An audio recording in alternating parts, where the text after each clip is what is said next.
there are people that are very disappointed by the Department of Homeland Security's Prince Harry dump.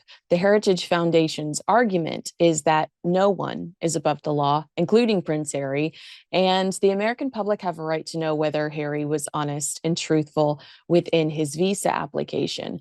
While Harry has called portions of our Constitution bonkers, the Constitution establishes that all individuals, regardless of wealth, status, or lineage, are subject to the same legal system. Allowing exemptions for certain people undermines the rule of law and creates a two-tier justice system, which contradicts core American values of fairness and accountability. Additionally, history has shown that when individuals are placed above the law, corruption, abuse of power, and injustice often follow. If legal consequences do not apply equally, it erodes public trust in the justice system and weakens democracy. The law's legitimacy depends on its impartial enforcement, ensuring that even those with influence or prestigious titles remain accountable for their actions. That is why it's so important to so many people that the truth be known. I don't believe Prince Harry is a pawn in some bigger agenda for the Heritage Foundation. I think he just made a terrible mistake in promoting his past and present drug use so heavily through his book and multiple television appearances. It contradicts what we know about the law and immigration process. He put himself on the Heritage Foundation's radar, and quite frankly, he's made an influential enemy. The Heritage Foundation is convinced that Harry must have either provided false information on his forms or received special treatment. I mean, they're being relentless about this. They've even suggested that Harry should self-deport, given his habit of complaining about the failures of America. And they've called him a liberal elite, accusing him of constantly attacking this country. Reading through any of the pages that were not littered with black ink, you quickly realized that this is primarily the Department of Homeland Security defending their decision not to release Prince Harry's real visa application information. Prince Harry's immigration records were, quite frankly, not released. It was a heavily redacted document of excuses. The Heritage Foundation's case has primarily centered around what Harry said about whether or not he took drugs.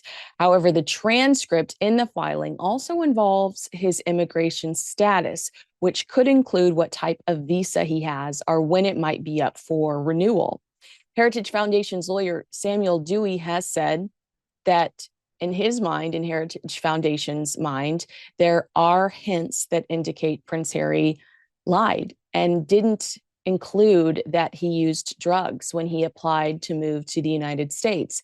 Heritage believes that Prince Harry is on an O1 visa reserved for people of exceptional talent or ability, and that would be filed with the State Department, they explained.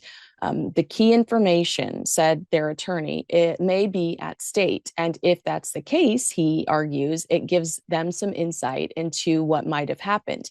The Heritage Foundation says, based on the documents, that they have a pretty clear picture of Prince Harry's immigration trajectory, with the O1 visa typically submitted by a sponsor. In this case, Heritage suspects it was likely one of Harry's charitable foundations.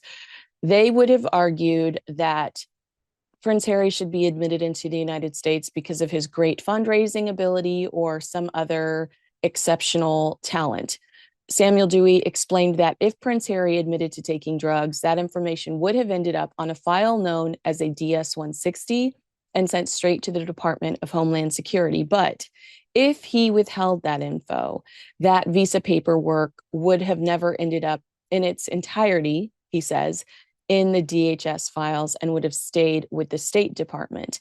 Now, they are claiming that the hearing transcripts and statements that were filed on Tuesday and that you and I saw are proof of DHS and the State Department officials withholding crucial information from the Heritage Foundation, as well as from the judge.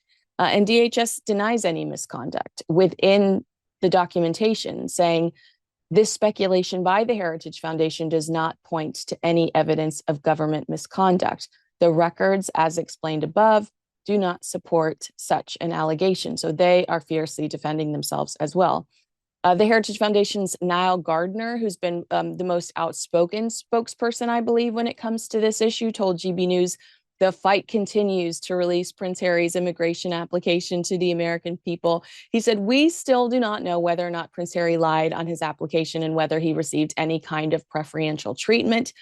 Some have interpreted what they read in the release docs as proof that there was no special treatment.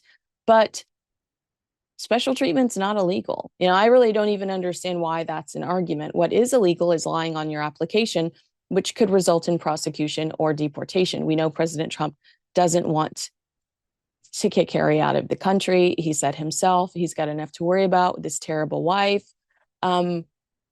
However, there were reports immediately following that story that the president would not step in to help Prince Harry if he were prosecuted for lying.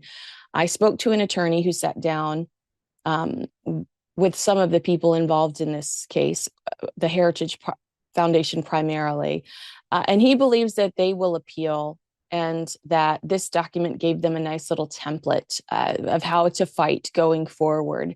And Niall Gardner seems to confirm that prediction, that the fight will continue, saying there is zero transparency and accountability. It looks like, quite a complicated situation, but actually the big picture is simple. They're still refusing to let the American people see what's in Harry's immigration application. That's fundamentally wrong, and will continue to fight that. I know Prince Harry is trying to position himself as a thought leader by challenging people like President Trump and Elon Musk publicly, but I don't think he recognizes that he is in jeopardy of losing the lifestyle he has in California. Every time he tries to overcompensate for his lack of credibility by challenging people who are far more superior, far smarter, and more powerful than he is, Donald Trump's patience for him is chipped away. And there are a lot of us that believe that Trump values his relationship with the royal family so fiercely that he wouldn't bother Harry and his family. But at the end of the day, I don't know of a single person that would argue with me that President Trump is unpredictable and a maverick. And Prince Harry could wake up one day to ICE at his door. And I think that he needs to be more cautious going forward when it comes to some of the comments he makes about this administration and about people that are close to President Trump.